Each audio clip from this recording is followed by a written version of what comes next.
So I was disappointed in Harley because I like Harley, and I was disappointed that they would be moving some of their operation to another country. I don't like that. But I can say it. I'm disappointed in Harley Davidson. I don't like them leaving this country. Harley Davidson just went bankrupt after Trump's harsh criticism of their global strategy.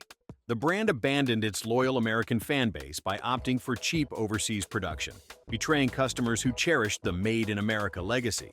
In attempting to please everyone, Harley ended up losing the very people who made them iconic. They've tried a bunch of different strategies to stay afloat, hoping to appeal to a younger crowd, go global, and stay relevant in the 21st century. But guess what? They're still stuck. The global push? A disaster? Trying to capture the younger generation? Yeah, they didn't exactly nail it. So now, they've got one last trick up their sleeve: the Sprint. The plan is to bring in an entry-level motorcycle priced below $6,000. Wow, that's totally going to save them, right? A cheap bike for the people. But can it? Is this their final shot? Or are we looking at a desperate stab in the dark?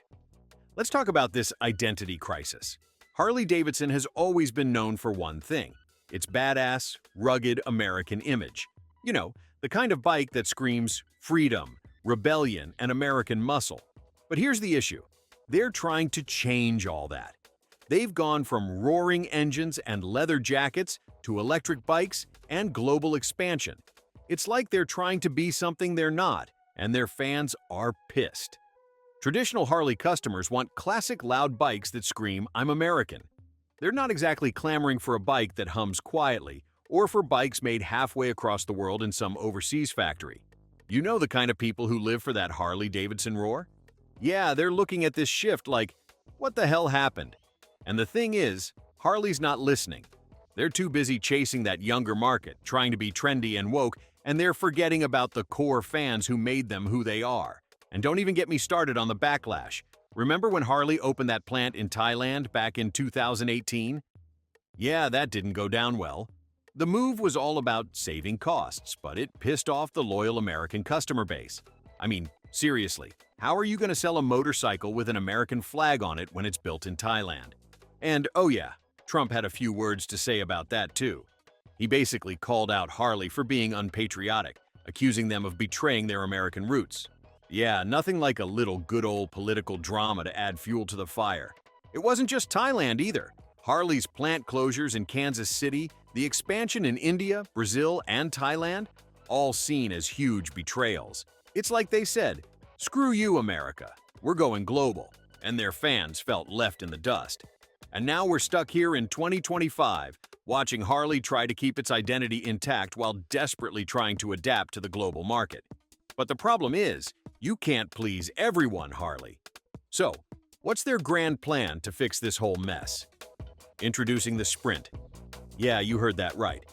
The new entry-level bike that's supposed to save Harley Davidson from itself. CEO Jochen Zeitz recently made the announcement, and if you were hoping for some mind-blowing innovation, you might be a little disappointed. The Sprint is going to be priced below $6,000. It's supposed to be an affordable, entry-level bike that'll bring in a new generation of riders while keeping Harley's profitability intact. The Sprint is inspired by Harley's old-school heritage, but it's designed to target a much younger global audience. The problem? How many people are really going to care about an entry-level bike from a brand that's already lost so much trust? Sure, the bike's going to be cheaper, but is it going to change the perception of Harley? That's the real question here. Zeitz said that this bike has been in the works since 2021, so they've had plenty of time to perfect it. But 2021 was 4 years ago, and they're just now talking about it being ready for release in 2026. That's a long wait, and a lot can go wrong in that time. So, will the Sprint actually save Harley? Or will it just be another failed attempt to win over a younger crowd that isn't all that interested? On top of that, the Sprint isn't just meant to be a US bike. No, they're aiming global with this one. The Sprint will be sold in international markets as well, which, is a nice try at being global, but who's really buying a $6,000 Harley when they've got cheaper options in their own countries? The whole point is to break into the cruiser segment, a market that's historically been unprofitable for Harley. Can they turn that around with the Sprint? I mean, maybe, but it's a gamble. If they want to turn this whole thing around, they'll need more than just a cheap bike. They'll need a whole new approach, something that doesn't feel so desperate. But hey, they're trying. This could be Harley's chance to finally make a comeback, or it could just be another misstep in a long line of failed strategies. But we'll see, won't we? Harley's banking on the sprint to pull them out of this hole they've dug for themselves. Will it work? Who knows? They've been trying to reinvent themselves for years now, and every time they've lost a bit more of what made them great in the first place. But hey, a cheap bike might just be the answer. Or it could be a final nail in the coffin. Only time will tell. Let's talk about Harley Davidson's financial situation because, honestly, it's getting ugly. The company's stock took a nosedive, and that wasn't just a minor hiccup. It was a full-on crash. After Trump's scathing comments about Harley's shift to overseas production, investors started sweating. Why? Because when the company starts losing its identity, that's a red flag. Harley, the symbol of rugged American craftsmanship, now looked like just another corporation trying to save a buck by moving production overseas. Investors? Yeah, they didn't like that. When Harley started shifting operations to Thailand and other countries, they began to lose trust not just from their loyal customers, but from their investors too. The backlash wasn't just political, it was a major dent in Harley's financial standing. The company's stock, which had always been fairly steady, started tanking. It wasn't an overnight thing, but once the news about plant closures in the US and expansions in places like Thailand hit, it was like investors started seeing the company through a different lens.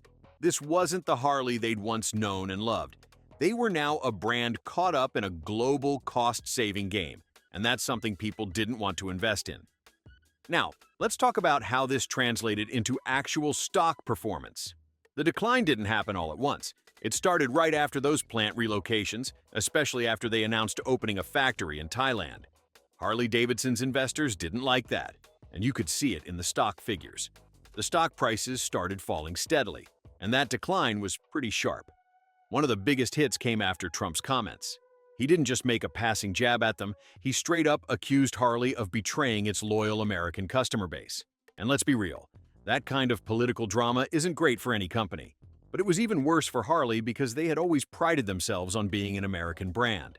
So, once they started offshoring production, people got nervous. The people who once backed them for their Made in America label now saw them as a sellout brand. And trust me, when a company like Harley starts losing its cultural identity, it's not just a branding issue, it's a financial one. So, hit that subscribe button and let's dive deeper into how this mess unfolded. Then, there's the whole issue of profitability. Harley Davidson was pushing for global expansion, trying to be everything to everyone, from millennials in urban areas to older riders who had always been loyal to the brand. But here's the problem. Global expansion didn't magically solve their financial problems. They expanded into international markets like India, Brazil, and Thailand, but those moves didn't generate the kind of consistent profits they needed. The company tried diversifying its product range, but it wasn't enough to offset the massive losses from alienating their loyal US customers. Despite all the new models and foreign factories, they couldn't seem to maintain consistent profit margins. Even with the introduction of the Sprint, which is supposed to be a game changer, there's still a question mark over whether it'll be enough to actually get the company back in the black. Harley's been struggling for years to balance innovation with tradition, and it hasn't been pretty. Now, let's dive into the whole cultural aspect. Trump didn't mince words when he called Harley Davidson's shift to a global cost-saving approach a woke corporate disaster. Ouch, right? He accused the company of betraying its loyal American customers for the sake of being politically correct and chasing the younger, more diverse market. And that ruffled a lot of feathers. Harley had always been about the freedom of the open road and that rebellious American spirit. But now, they were pushing electric bikes, tech-driven features, and sustainability hashtags. The old-school Harley riders? Not impressed. They felt like the company was losing its soul, trying to cater to the woke crowd instead of sticking with the values that had made them love Harley in the first place. And this is where Harley found itself stuck. They were caught between two cultures, the old-school American toughness that their legacy fans loved, and this new, more inclusive global market approach. It's like Harley tried to please everyone, but ended up pleasing no one. The attempt to go woke didn't sit well with their core audience, who felt that their beloved brand was now just another corporation trying to follow trends. And trying to balance these two conflicting identities has proven to be a massive challenge for Harley. But the real question is, can Harley revive its legacy? Can they get back to their roots without alienating their new, younger audience? The Sprint could be a step in the right direction, but here's the thing.